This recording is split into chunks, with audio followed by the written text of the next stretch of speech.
What's up, everybody? Today we're going to learn about why economic cycles occur. So why does the economy not have a steady, continuous, non-stop growth? Knowing that year after year, companies are becoming more advanced, developed, and efficient, and also increasing profits. Well, that's because the economy is reflective of human behavior. Millions of people each day make decisions that all add up and affect our economy in the bigger picture. Household expenditure and consumption is based off one's household income. More consumers' expenditure leads to an increased revenues, thus profits for companies, which overall has a positive effect in the overall economic cycle. Investors ask, is it the right time to invest in the economy? All these questions play a role, and they can have a positive or negative impact on the economy in general. If investors are certain about the market and they know it's continuing to grow and expand, then they're going to start pouring in money. Money's going to come into different markets, the real estate market, the stock market, all different types of the commodity market, all different types of markets are going to experience growth because there's certainty that the market is continuing in an uptrend. But if investors are a little uncertain and things don't seem right, they're seeing a decrease in employment and other economic indicators, they're going to back off the gas and they're going to stop investing as much in certain sectors, industry, or just in the market in general because they may know that recessions are ahead. So being aware of this and knowing where we are in the cycle is very useful. Let's go again over this. This was in the last video. Just to get a little overview of it, phase 1 is the highest point right before the downturn. Phase 2 is the recession itself, continues to shrink and shrink and shrink the economy. And then phase 3 is the trough, the bottom, when the government starts to pull its triggers again so that the economy can go back up. Phase 4 is the growth, where the economy stops shrinking and things go back up. Phase 5 is where it crosses phase 1, the previous all-time high. And then this is the expansion period. Woo! Expansion, expansion, expansion, up to the next phase 1, and then the cycle repeats itself once again. So let's look at corporate decisions and how they can also affect the economy. So corporate leaders make different decisions than households. Households are more in the consumption area. If you consume less, companies are more likely than not to make less profit, less revenues, and also have to lay off or have pay cuts for the workers. So they decide whether it's time to hire. If the market's going uptrend, they're going to start hiring. If it's starting to drop and there's uncertainty in the market, corporations, companies, and employers are going to start to cut their employment and paychecks so that they can reduce expenses and liabilities and keep their profits, if not grow them, keep them constant at least. They're going to want to increase their margins during this time because they don't know where the economy is going sometimes. And they're going to either increase their payrolls or cut their payrolls depending on where the market is. They might bring new products in or services, or they might take out because they might just be liabilities and they're not making the company any money at all. And then buying back shares, company shares are also another part that a corporate decision or company decision can play a big role in the economy and can kind of give us a good indication of where the economy is headed. So let's just give an example here. The average household income is $60,000, $60K. So let's just say Joe and his wife Hannah, totally made up people, get a pay cut down to $45K. $45K is right here a 25% cut because either their company was having poor earnings and realized that they could not support their heavy working, their heavy employee status. Maybe let's just say they have 100,000 people. So or let's just say for simplicity's sake, they have 100 employees.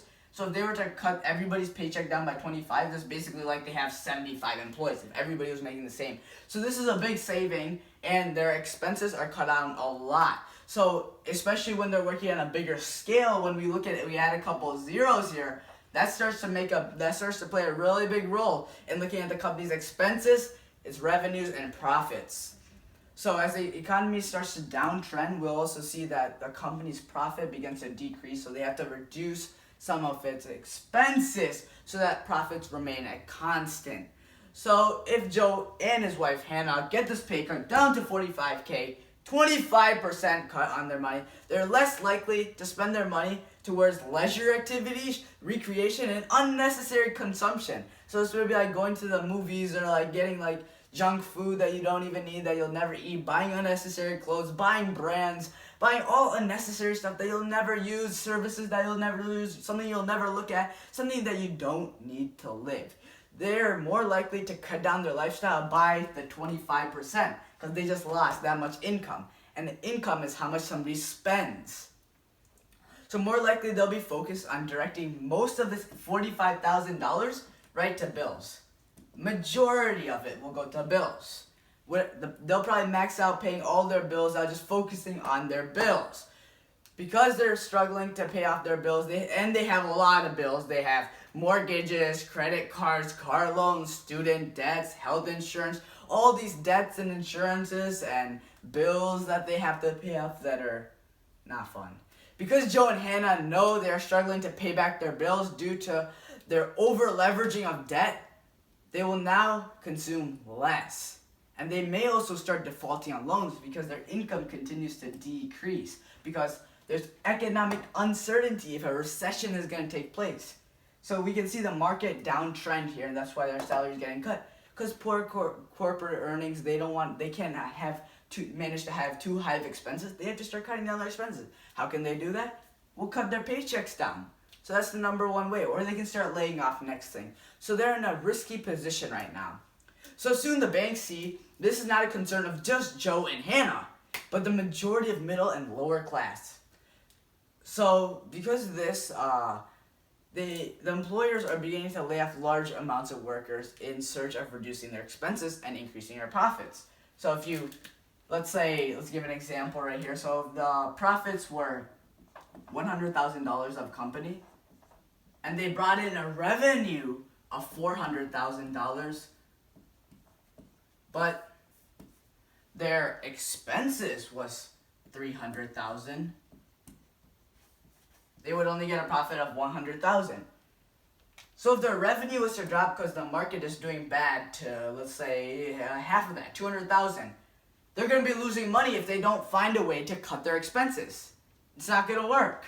So they have to cut their expenses down to, let's say, since it's 100, let's say if they can get to 100K, then they're still making the 100. If they're 200K of revenue, 100K of expenses, they're still making a profit of 100K. So they have to find ways. It's not easy. That's why they're starting to do pay cuts and they're laying off employees because they have to find ways to cut their expenses. So we see that layoffs are increasing and they're trying to in search of reducing expenses. So we also see that loans default rises. The banks most likely lose profits and will start reducing the amount of loans that they lend. So that means it's way harder to get a house in the time of a recession because no banks want to give you money because they know nobody will pay back. At least most people will not pay the full amount back. And if they do give a loan, it's going to be crazy high interest rates, and most of the banks are not even going to be around and willing to give credit during a time of recession. So it's just all your money, basically. Retailers may also miscalculate. Retailers, completely different area. And they may stock their stores like Walmart's across the nation. It's not like $10 to stock the store. They take millions and millions and $500 million or so just to stock their company. This can be a big problem if usually 80% of their store is getting sold out within a month, and now let's say only 20%, because people aren't buying as much because their salaries are cut down. So since there's less people spending and consuming their goods, they're going to have a backlog of stocks, and this is going to increase their expenditure, and things aren't moving as fast. So that's going to be a problem during a time of recession. That's going to cause more problems for certain retailers because they miscalculated on what's happening to the market. So the retailers may also lose profitability. The problem continues to grow as all the sectors in the industry of industries and markets too.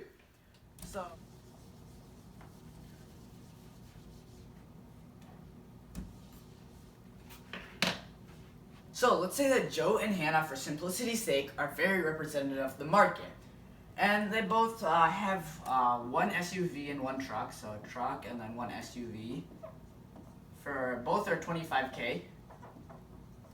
And they're gonna decide to sell this both for $25K too.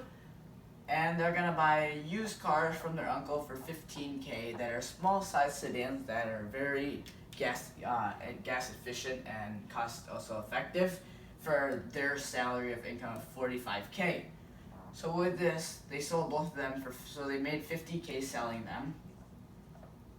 They spent $30K on these cars.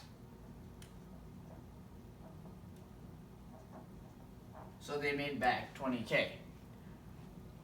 So especially during an economic recession when they can't afford to be paying around $500 a month, paying $30K and cleaning off all their car loans is going to greatly help them.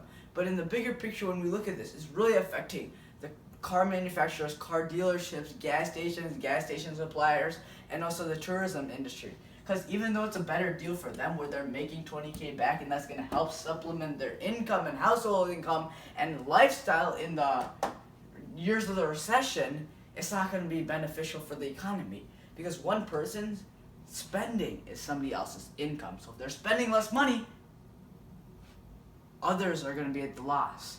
So car companies, car manufacturers especially, are going to be finding it harder to sell their cars to a larger audience because more and more people cannot afford to buy a brand new truck or SUV. Thus, car companies cut down on employees by laying off and giving pay cuts to 20 to 40 or even more of their employees, which further affects the salary of the other workers in the labor force. So it just continues to become a bigger and bigger problems through all the industries, and that's what a recession basically is. So also it affects the car dealership, right? Car dealerships will not make any profits because they're not able to sell and market another car, and similarly, they will not be able to pay their own employees as they once did. So pay cuts and layoffs are ahead, and it's the same story again. Same thing with the car manufacturers happening with car dealers, and same thing with the gas station suppliers. Since the car is very efficient, it's a smaller car, it can maybe go 40 miles per gallon instead of maybe the old 20 miles per gallon. So now you're just cut the price in half. You just half your gas cost, which is big time, and that also takes away from some of the business of the gas stations and gas suppliers, which is also leading to, since we're spending less, their income is decreasing, which means their revenue is going down, expenses are staying the same, which means profits are cut. So even the gas stations and gas suppliers are all losing out. So this just continues to become a bigger and bigger snowball effect that leads us to phase 3, the trough of the recession, the worst part, where the government has to start pulling its levers and triggers to make the market turn in an upward trend. So also another side of this is, since people are less likely to spend money on leisure activities, the tourism industry, where thousands and thousands of people are employed, starts to quickly downturn. Joe and Hannah are buying smaller vehicles, and they decide they're not going to take any trips at all. And many, since they're representative of the population, most of the people are not taking trips during a time of recession because they just don't have the budget to do that. So the tourism industry is really losing out. They have to take pay cuts and they have to cut some of their labor out because their expenses are getting out of hand and their revenues are not recovering for them to make any profit. So at the end of the day, everybody's losing out until the government steps into place and starts helping out the economy and businesses to get it going in an upward trend all the way back up to P5 and the expansion period. And that's it. Hope you guys learned about why the economic cycle is caused. Thank you.